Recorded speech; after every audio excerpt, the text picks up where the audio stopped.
Good evening and welcome to Mishnah Mastery, to the thousands watching on Zoom, to the millions watching on YouTube. We welcome you all to a very exciting week. We are going to be finishing Masechet Shabbat. Cheer. Oh, you're all muted. Hooray! And we are going to be starting Masechet Eruvin. So it's a very, very exciting time. So we are going to be kicking it off with chapter 24. Welcome, Cedric. I've just seen you pop in over there. So chapter 20. Oh, we need to. Oh, come on, Rabbi Nick, get it up on the screen. What are you playing at? You've got one job, literally. Get it up on the screen. You've had a week to prepare for this. Here we go. All right. Chapter 24. Get it up on the screen. Here and here. Can everybody see that? Not yet. Yeah. Brilliant. Okay, so chapter 24. The stream to YouTube is like frozen over here. There we go. Come on. There we go.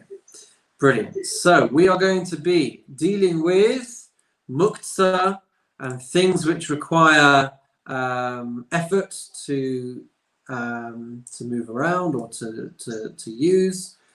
So let's check it out. Mishnah Alef of chapter 24, dealing with somebody who is going along the way with the onset of Shabbos ever approaching, ever nearer. So the Mishnah says as follows: Misha hirshich baderech, somebody who is traveling right before Shabbos and it's starting to get dark as he is on the way and he hasn't yet reached his destination. So the Mishnah says as follows: No sen kisod anachri, he is allowed to give his wallet, his purse, meaning his muktzah items, he's allowed to give that to a non-Jew.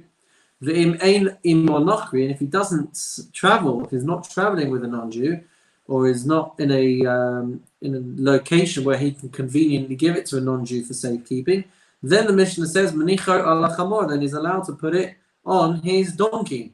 And then the Mishnah says, once he reaches the outermost courtyard, then then he should then he should get rid of the items.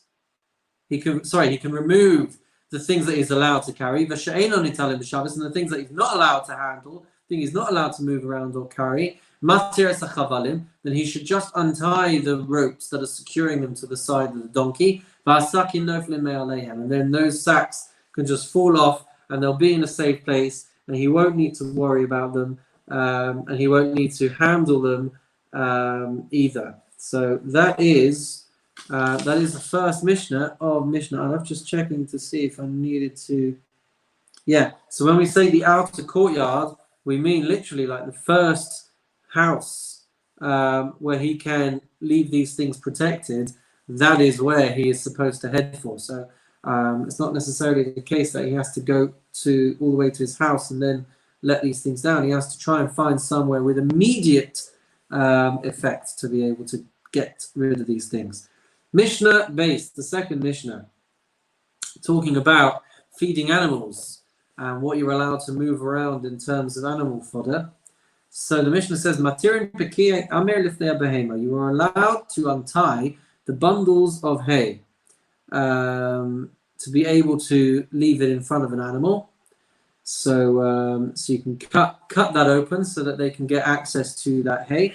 Umasfas persim esakifin, and you are allowed to shake around and spread out these, they translate it here as large sheaves, but it's kind of harder food that animals don't necessarily normally eat because it's a bit rougher. So you've got to maybe make it look a bit attractive for them to take it.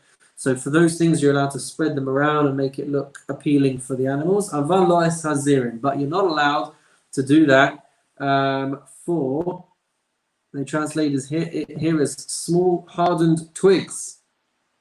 And the reason why you're not allowed to do it for those, I have it translated as fresh branches. But the point is that these things will be eaten by animals, whatever they look like. And so because they'll be eaten anyway, you're not allowed to do anything that will make them look more presentable because they're already very presentable. Continues the Mishnah, you are not supposed to chop up unripe grain, unripe produce. You're not supposed to chop up carobs in front of animals and put it before animals. Ben daka, ben gasa, whether they are small animals or whether they are large animals. However, Rabbi Yehuda matzeh Rabbi Yehuda matzeh becharuvin ledaka. However, Rabbi Yehuda says you would be allowed to chop up these carobs for smaller animals because they need their food in smaller pieces, and so they're not going to eat it if it's too big for them to handle. So according to Rabbi Yehuda, you would be allowed to do that for them. Mishnah Gimel.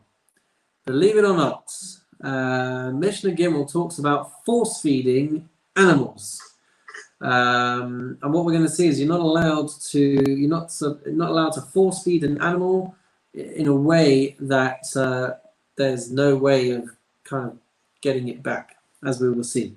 Says the Mishnah Gimel, Ein osin es hagamal. You are not allowed to stuff food into a camel's throat. So an avus is a trough. So what we're talking about over here is kind of like force feeding in a way that you're kind of just turning this animal's throat into a trough. So you just kind of like, it's just going straight down. It's not being consumed in any way. So you're not supposed to do that. Velo dorsin, and you can't shove food down its throat. Translates it there as putting food into its mouth. But my understanding of this is like shoving food into... oh, no, sorry, I apologize. Looking in the wrong place in the English over there. So you can't cram the food into its mouth. Aval malitin, but you can put the food into its mouth. Because that is a gentler, easier, politer way to feed your animals. Ve'ein mamrim esra galim, and you can't similarly force feed calves.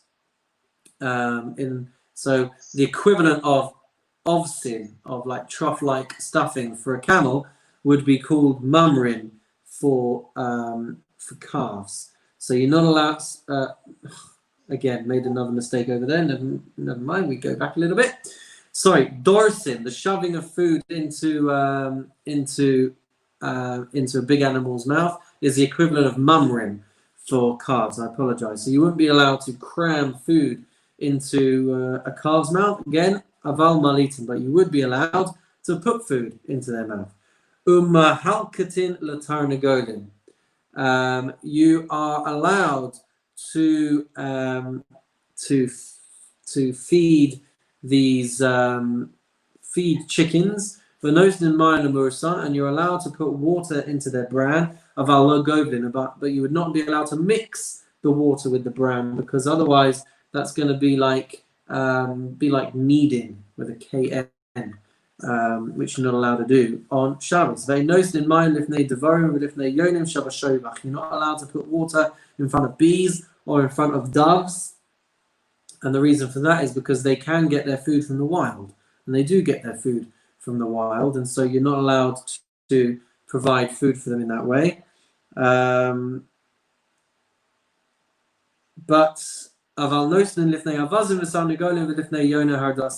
But you would be allowed to put water in front of geese, in front of chickens, and in front of Herodian doves.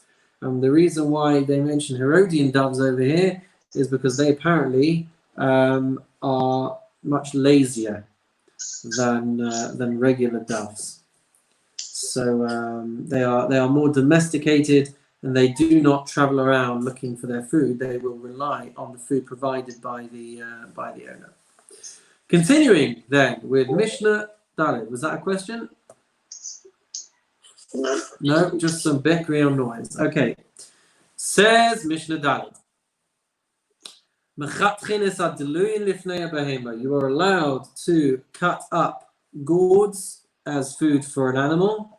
You're allowed to cut up a carcass for a dog.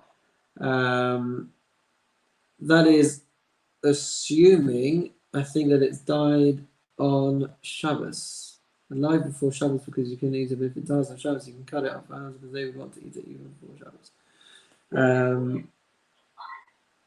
Yeah, so if it has died on that Shabbos, you'd be allowed to cut it up and feed it to the dogs. Rabbi Yehuda says, in Lo Haisa Nevela Ma'erev Shabbos Asura, Rabbi Yehuda says, if it had not died before Shabbos came in, i.e. it died on Shabbos, then Rabbi Yehuda says it would be forbidden to feed to an animal because it was not prepared for use on Shabbos, and so it is muktzah when it dies on Shabbos, and you would not be allowed to feed it to an animal according to Rabbi Yehuda, but the halacha seems to not be like Rabbi Yehuda. Now, ladies and gentlemen, the final Mishnah of Maseches Shabbos. Here we go. Are you ready, everybody? Ready. Good, there we go. Okay, so we are talking about annulling vows, cancelling vows that get made on Shabbos. Fundamentally, a father or a husband can annul, can cancel anything that they hear about on Shabbos, because if it's after Shabbos, by the time they get to deal with it, then they might have lost their chance to be able to, they move beyond the time frame to be able to cancel such vows and promises and oaths and things like that. Therefore, we're talking about annulling things which are relevant to Shabbos or have a time frame limited to Shabbos. That's what we are talking about in this final Mishnah. Says the Mishnah, Mefirim Nedarim b'Shabbos. You are allowed to annul vows on Shabbos, meaning a husband needing to cancel out his wife's oath, or a father needing to cancel out his daughter's oath. So in these instances, they can be dealt with on Shabbos. And you are allowed,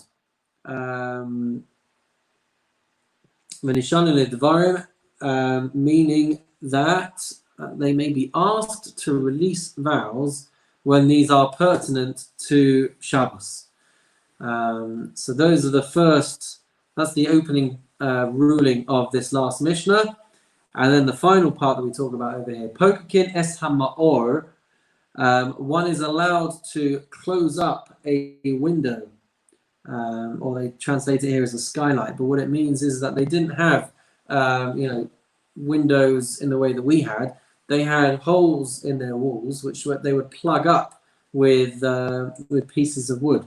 So says the Mishnah, you're allowed to plug it up on Shabbos, and modedin es matlis, and you would be allowed to measure a rag to see if I don't know why you wouldn't. So in a situation where a rag may have come into contact, an impure rag may have come into contact with something, then you might need to measure to see if it was actually the right size to have been considered impure.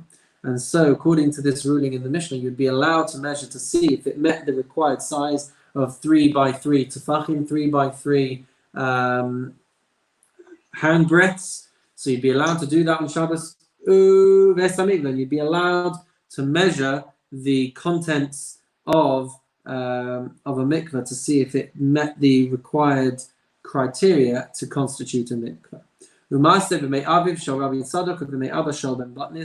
And there was a story that happened in the days of Rabbi Tzadok's father and Shaul ben Batnis's father, that he closed up a window because somebody had passed away. So when a person passes away inside a room, so the tumah moves all around the room, and it can even escape and move into other places if it's sharing common roof spaces. So what they needed to do, therefore, was to block in all of the crevices of the room so that the tumah would not be able to pass through the window. That's why, there's always these questions when it comes to people dying in hospitals and things like that, especially in Israel, the relevance for Kohanim being able to move around freely. There could be ways of blocking up the room in which a person may be, so that the tumah doesn't necessarily transmit and pass around in the hospital, so that Kohanim can move around a bit more freely. Otherwise, it could be some serious problems of Kohanim being able to enter hospitals. So in that vein, therefore, it happened in the day of these people, that they blocked up a window with a tafiach, translates it here as a small vessel. The kasher esamakeda begemi, and they tied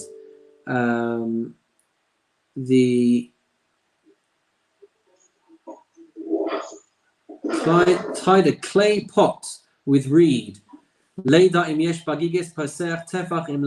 to be able to ascertain whether there was enough space between the house and the next house along to be able to transmit the tumah. From their words, we therefore learn. And from this episode, therefore, we learn that one is allowed to close up a window, close up a skylight, to be able to measure and to be able to tie on Shabbos. So because of this episode where they needed to make sure that impurity could not pass from one space to another space, that is how, therefore, they learn the ruling in the Mishnah of being able to plug up windows and measure rags to check that they are the right size to transmit impurity, and to be able to tie up things on Shabbos as well. So at this point, we all say together, Salik Maseches Shabbos. Salik Maseches Shabbos. Mazel Tov on completing 24 chapters. Wow. That is a phenomenal achievement. We should all feel very proud. If you didn't get it all on the first run, don't worry. You'll have opportunities in the future, please God, to revisit it. Maybe with a decent teacher, you never know. So here we go, guys. We don't stop. We dive straight into Maseches Eruvin, and we keep up the pace. Nothing is going to get in our way, guys. Nothing.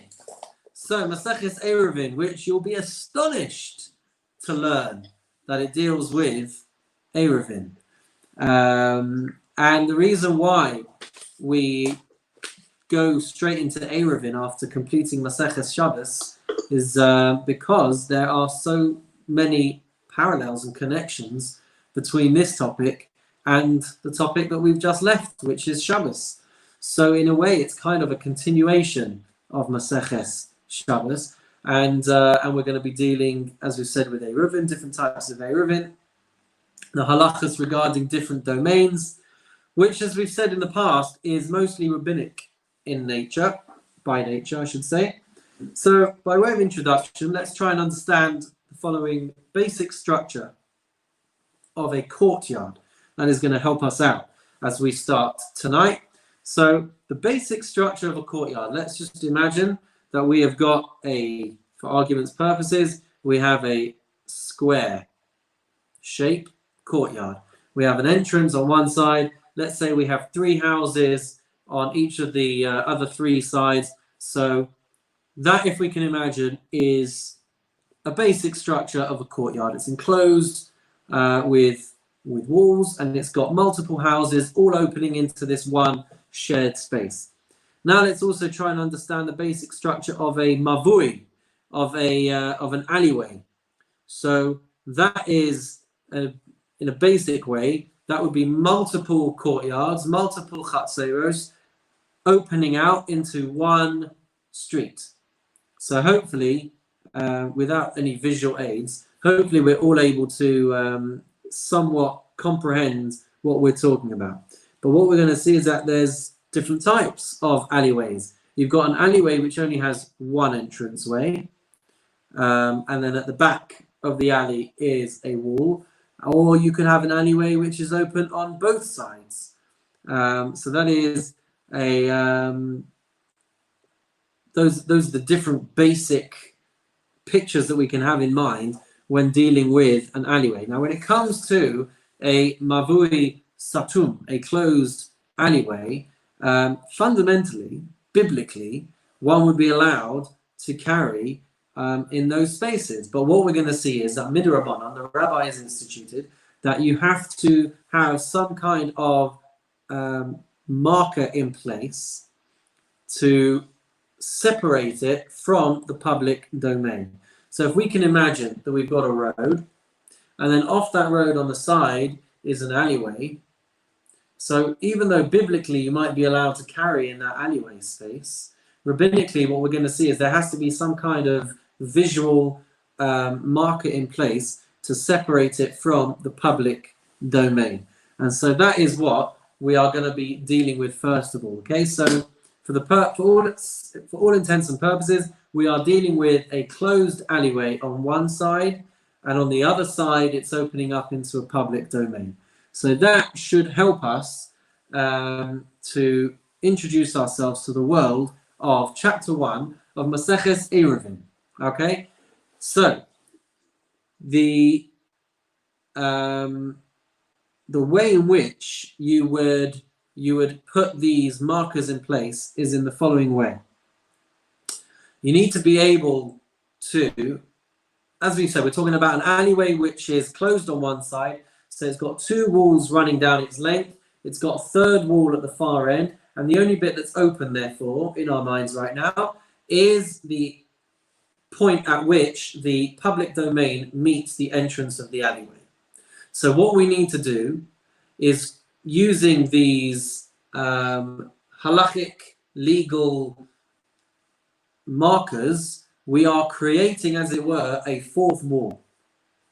We are breaking the fourth wall. So that is the purpose of the Eruv, or these corrections, to be able to do that. And there's two ways that one can do that. One is to use a crossbeam, which we call a korah, and the second is to use a lechi, which is a post that can go on either one or two sides of the alleyway. So just imagine just like a plank of wood or a pole, and they run on either one side or two sides at the entrance to the alleyway. That is called a lechi. So those are the two correction methods that we are talking about, which would create a fourth wall to make it an enclosed alleyway space. So, therefore, the Mishnah says as follows. Let's get cracking. Hopefully, it will all become clear as we go along. And if it doesn't, we're only going to be doing this one for a few weeks. If you have got an alleyway where the height of the walls extends higher than 20 amos, then says the Mishnah, Yemait. When you put this crossbeam over the entranceway, you have to put it in lower than 20 amos, which is, it has a parallel with other areas of Shas. When we talk about the height of a sukkah, we say that the height of a sukkah cannot be higher than 20 amos. One of the reasons being is because our eyes are not really drawn that high up. And so when putting these markers in place, we're not really going to notice that they're there because they're too high up for us to even pay any attention to. So the first clause of the Mishnah is that it has to be lower than 20 amos, so that it actually is visible. So this is about at least 30 feet in the air that we're talking. So that's the first clause in the Mishnah. Rabbi Yehuda Omer Einot Tzarich. Rabbi Yehuda says you do not need to do that, and that's because according to Rabbi Yehuda, you don't need to notice if there is a beam there or not. It just has to be there as a halachic marker to indicate that we are closing this alleyway off for all intents and purposes. Continues the Mishnah, V'harachav me'esa amos yimayit. If the width of the alleyway, the exposed space between the public domain and the alleyway is wider than 10 amos, so the Mishnah says you have to make that space smaller. The lechi is only going to be effective, the pole is only going to be effective if the space that it is coming to mark off is 10 amos or less. Continues the Mishnah, V'yesh lo tzuras hapesach. If the entrance to the alleyway already has a door frame of some kind in place, or a gateway in place, afal pishu rachav me'esa amos ein sarich lamayit. Then the Mishnah says that even if the width of this gateway is more than 10 amos, you would not need to reduce that size down. So I hope that is somewhat clear. So we're talking about a crossbeam to achieve the fourth wall, or we're talking about a post to achieve a fourth wall. Says Mishnah base, what do you need to be able to validate this alleyway, to make it considered to be enclosed on all four sides? Hechshem avoi, the validation of the alleyway. What does it require? Beis Shammai orim lechi v'kora. Beis Shammai say you need to have a lechi, the posts on one side, and the crossbeam over the top. With Beis Hillel omrim lechi okora. Beis Hillel are more lenient, and they say you can choose one or the other of these two demarcations. You can either have the crossbeam or you can have the pole. Continues the Mishnah, Rabbi Eliezer omer l'chayin. Not to be confused with l'chayin. Rabbi Eliezer says you should have two posts in place. It's not enough just to have one post. According to Rabbi Eliezer, you would need to have two poles on either side of this entranceway. Mishum Rabbi Yishmael, in the name of Rabbi Yishmael, Omer Talmidecha lifnei Rabbi Akiva. One student said in front of Rabbi Akiva, Lo nechlechu Beis Shammai Beis Hillel al mavoi shehu pachos me'arba amos. Beis Hillel and Beis Shammai do not disagree when it comes to an alleyway which is narrower than 4 amos. Shehu nita or belechi or bakara, because Beis Shammai would agree with Beis Hillel that you can either use a crossbeam or you can use a post. So he says, Alma nechlaku. So what are they arguing about? Al rachav me'arba amos v'ad eser. They're arguing about an alleyway which is between 4 and 10 amos wide. Beis Shammai omrim lechi b'kora. Beis Shammai say that when you're dealing with something of that wide nature, then you need to have a side beam and a cross beam. Beis Hillel omrim lechi okara. Or you can have a side post, or you have to have a beam. You don't need to have both. Amar Rabbi Akiva, al zeh v'al zeh nechlaku. Rabbi Akiva's interpretation of the machlokas between Beis Shammai and Beis Hillel is that actually they do disagree, in every instance. So that is Mishnah base. Moving on to Mishnah Gimel. What do these beams, different types of beams, what are they supposed to look like? Says the Mishnah, Hakara Sha'amun, the crossbeam that we are talking about, Rachava Kadei Lekabel Ariach. It has to be wide enough to hold an ariach. What is an ariach? An ariach is a small brick which is 1.5 tefachim wide. So as long as the width of this crossbeam can take the weight and can take the size of one of these half bricks, then it is okay. So the ariach, how big is this ariach? Chatzi levena, it is half of the size of what we call a levena brick, a regular brick, and it is shloshat tefachim. It is 3 handbreadths across.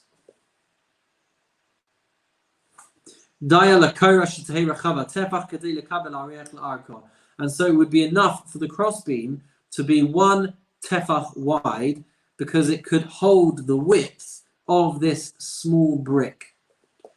So that is what we're dealing with when we talk about a korah. We're talking about a beam that stretches across the width of the alleyway, but it only has to be a tefach wide.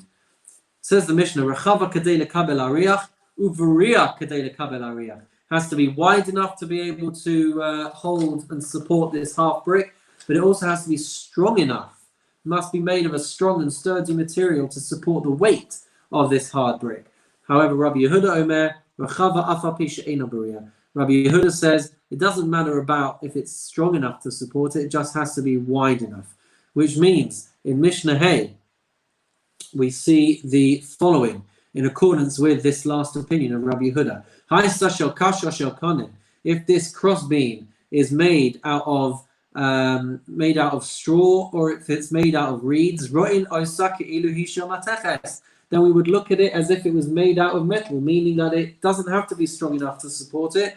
It just has to be wide enough to be considered to be covering as a crossbeam. Akuma, similarly, if it was bent, if it was crooked, if it was curved, then we would look at it as if it was completely straight. Agula, if it was round, then we would look at it as if it was square.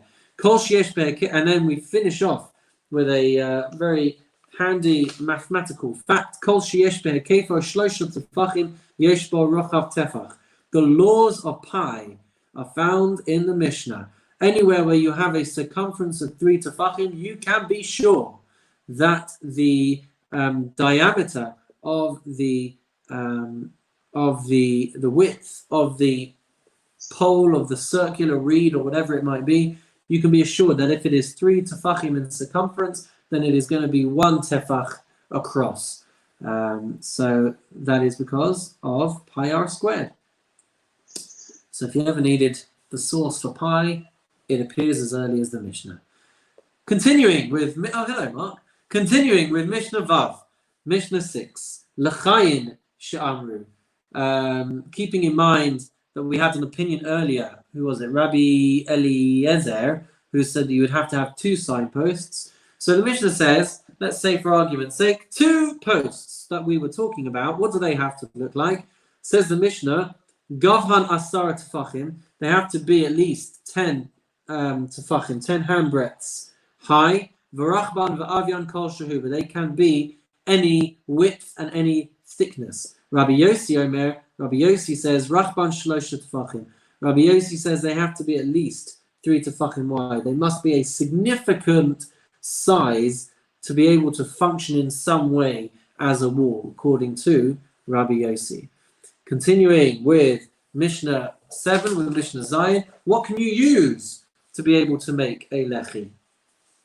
Says the Mishnah, Bakol osin l'chaim. You can use anything to make these side posts. Afilu b'davar sheyesh bo ruach chaim. Even out of something that is alive, as long as it is permanently there, and as long as it would be 10 tefachim tall, even if it was sitting or squatting or lying down, you would even be allowed to use, for instance, a large animal. The Rabbi Yossi Oser. Rabbi Yossi does not allow this, and the reason why he does not allow this, I believe, is fleshed out in the Gemara, and I believe it's because if the animal would die and would be permanently collapsed, then it would not meet this height of 10 tefachim, and he was afraid of that, and that is why he would not allow a living animal to be used as a lechi, as one of these side posts. Parenthetically, therefore, the Mishnah branches out to talk about two other halachic topics.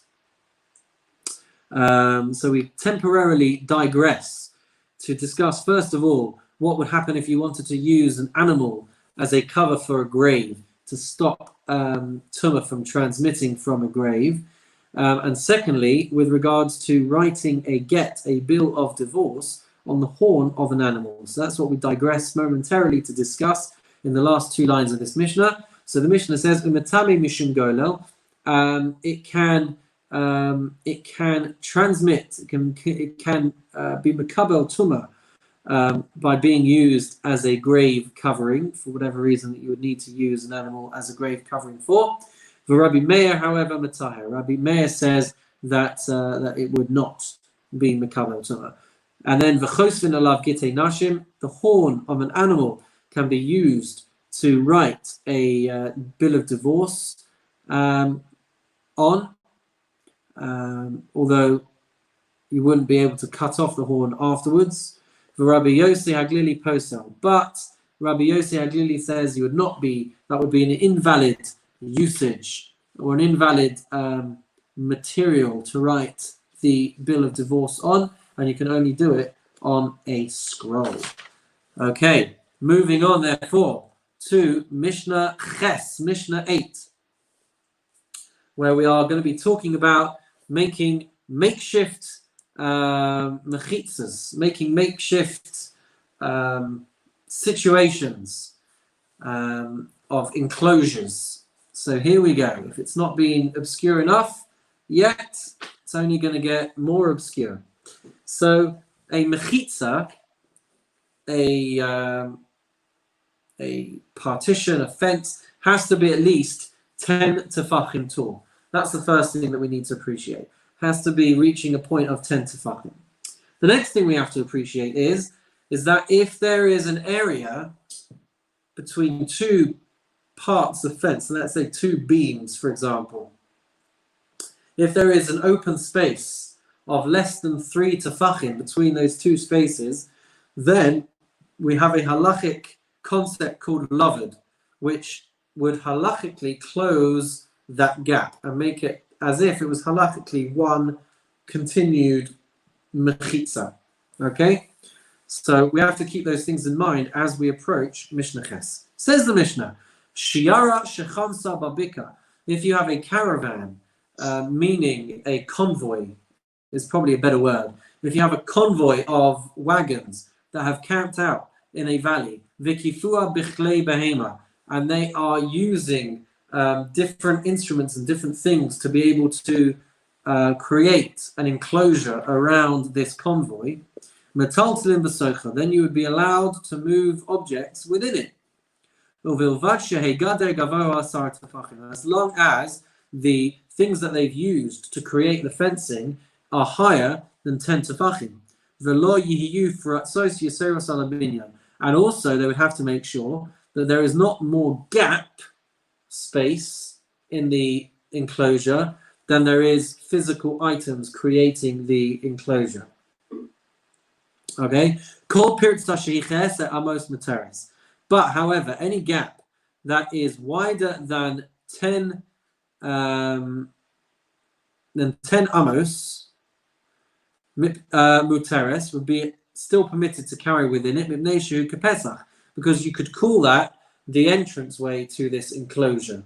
Yaser mikan, but if it was wider than this, then it would not be permitted to carry in, because that would be a breach of too big a space to be able to consider a fully enclosed thing. So even if you have these items that are 10 tefachim high, and even if there might be gaps between the different parts of that, but they're less than 3 tefachim, so you can have the whole enclosure, and then you leave an entranceway of 10 amos or less, you would have created a fully legitimate makeshift space to be able to carry within, unless that entranceway was wider than 10 amos, in which case it is not good enough.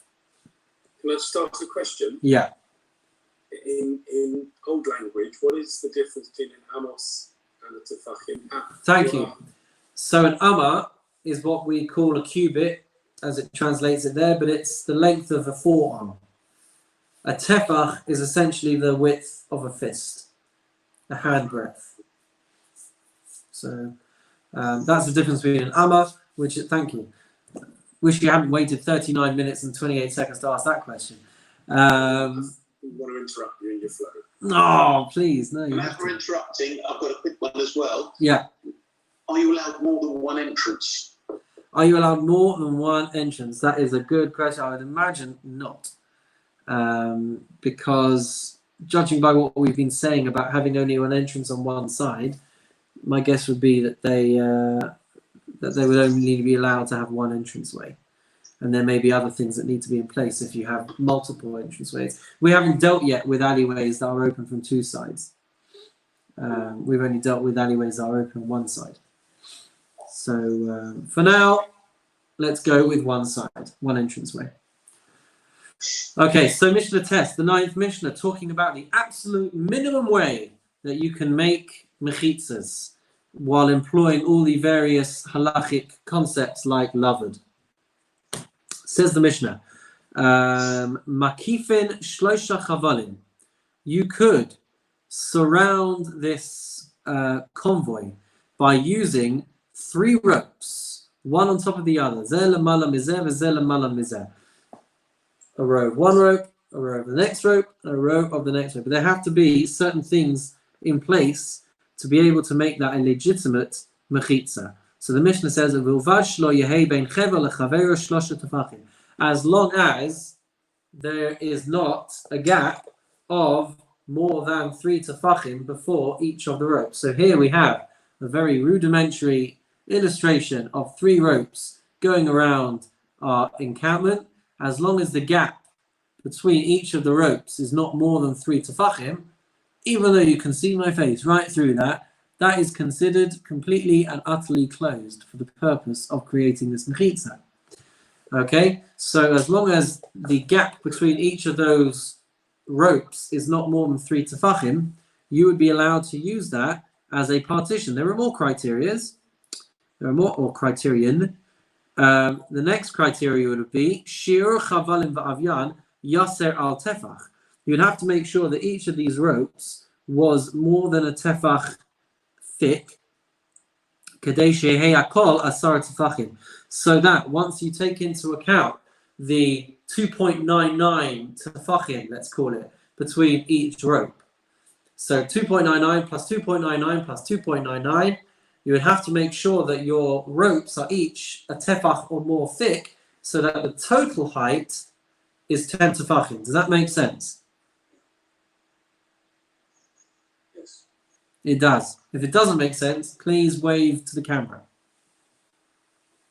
All right, so what we need to achieve is the total height of 10 tefachim, which you can do by having 3 ropes, but the space, the total space from top to bottom must be reaching 10 tefachim, either through the thickness of the rope or the gap being less than 3 tefachim.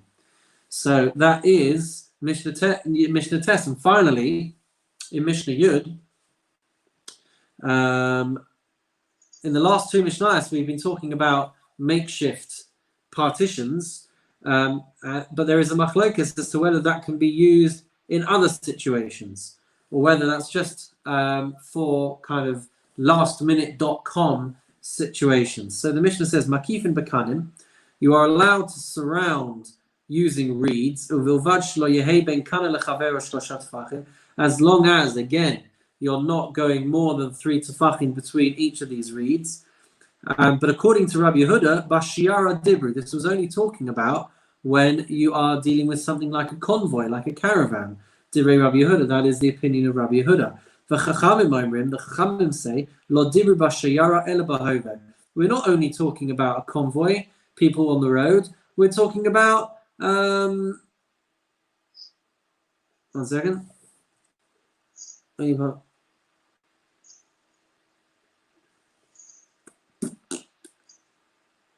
Sorry, so the Chachamim say that they only spoke in this way about a convoy because that was the common, the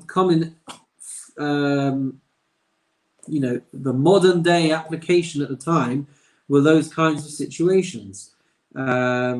So according to the Chachamim, they would be talking about any situation where you needed to make it, and not just in the instance of a convoy or a caravan. The Mishnah continues, any partition that is not made up of both vertical and horizontal components is not going to be a valid partition. Divrei Rabbi Yossi bar Rabbi Yehuda. According to Rabbi Yossi, Bar, the son of Rabbi Yehuda, who we've been talking about in our Mishnah. The Chachamim say, Echad Mishnei Devarim. The Chachamim say that that as long as you've got either things working vertically or things working horizontally, you are going to be fine. Arba Devarim Patri b'Machaneh. there are 4 things that were not ignored, but they were kind of glossed over. And anyone serving in an army, encamping as an army, were exempt from 4 things. They would have been allowed to bring wood from any place where they found it. I don't think this is talking about just on Shabbos. I think this is talking about soldiers being able to take wood to use, I don't know, to set up a fire. So even if they might have taken it off someone's land, the army would have been allowed to take these items and wouldn't have been guilty of stealing from people's lands, because they were a serving army needing to move around. So this is the first thing. They'd be allowed to take wood from anywhere where they found it. They would be exempt from having to wash their hands before eating food. Umidmai, they were exempt from having to worry about consuming demai, which is food that we are not sure if it has been tithed correctly. And finally, the one that's relevant to Maseches Eruvin, Umila Arev, and they would be exempt from having to create these makeshift Eruv spaces to be able to carry inside of on Shabbos. Shkoyach, Mazel Tov on finishing the first perek of Maseches Eruvin. We will leave it there for this week and continue again next week. Wishing you all a wonderful and meaningful evening and day. See you all next time.